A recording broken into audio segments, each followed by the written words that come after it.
Malacanang says it will not interfere with any investigation involving former House Speaker Martin Romualdez. That follows allegations linking Romualdez to the flood control scandal.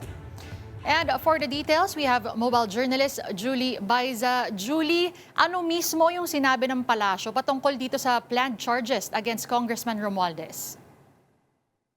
Denise, hindi daw makikialam si Pangulong Bongbong Marcos kaugnay ng anumang investigasyon. Kasunod nga to ng sinabi ni Ombudsman Jesus Crispin Remulla na yung opisina nila is very close to filing plunder charges against Congressman Martin Romualdez. Sabi ni Palace Press Officer Claire Castro, kahit sino pa raw yung maaapektuhan ng investigasyon at kung saan man papunta yung ebidensya, yun lang daw yung susundan ng palasyo. Tatanggapin din daw ni Pangulong Marcos anuman daw yung kahinatnan nung ikinakasang investigasyon. Denise. Julie, ano naman yung tugon ng palasyo dun sa mga kritisismo na nagsasabing masyadong mabagal itong investigasyon na ito?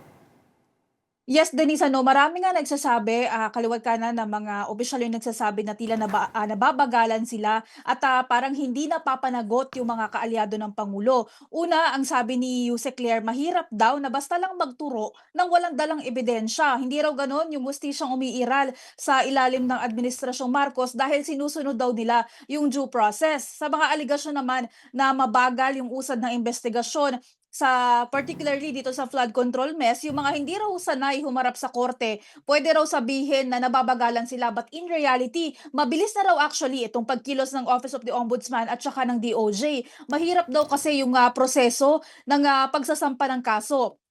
Ang hamon pa ni Yusek Claire sa lahat na nagsasabi na naiinip na sila kung meron daw silang konkretong ebidensya kaugnay nga ng flood control anomaly, go ahead and file the cases now. Madali naman daw na magsampa ng kaso basta't bitbit nila yung kanilang matibay na ebidensya.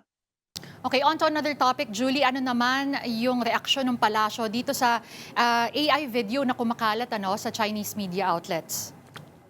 Denise, nakarating na nga daw kay Pangulong Bongbong Marcos at etong depiction na mga unggoy ang mga Pilipino. Ang sabi ni Yusek Claire, kahit sino raw na Pilipino, hindi matatanggap yung ganoong paglalarawan ng China na sila ay unggoy. Ang sabi pa ni Yusek Claire, siguro meron lang daw ilang opisyal na tanggap na sila ay unggoy pero hindi raw si Pangulong Bongbong Marcos. Ipinauubayan naman ng palasyo sa Department of Foreign Affairs yung magiging hakbang kung ipatatawag o makikipag-usap ba sa ambassador ng China.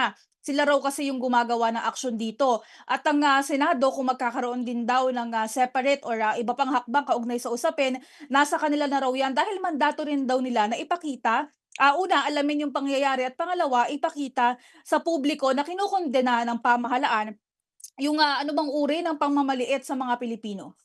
Okay, Julie, we are about 1 week away from the President's fifth SONA. How are the preparations going at ano ba yung mga inaasahang i-address ng Pangulo come next Monday, July 27?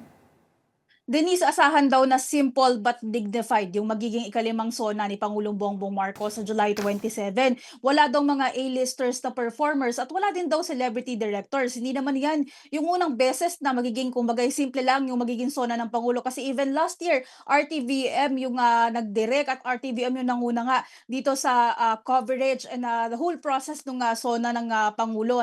Ngayon, hindi naman na nagpatikim pa si Yusek Claire. Ano ba yung masasabi ng Pangulo? Kasi again, ayaw nga niyang ma-preempt o pangunahan ng Pangulo. But ongoing daw yung pagpa-finalize ng iba pang mga paghahanda para sa SONA. Katuwa nga yung House of Representatives.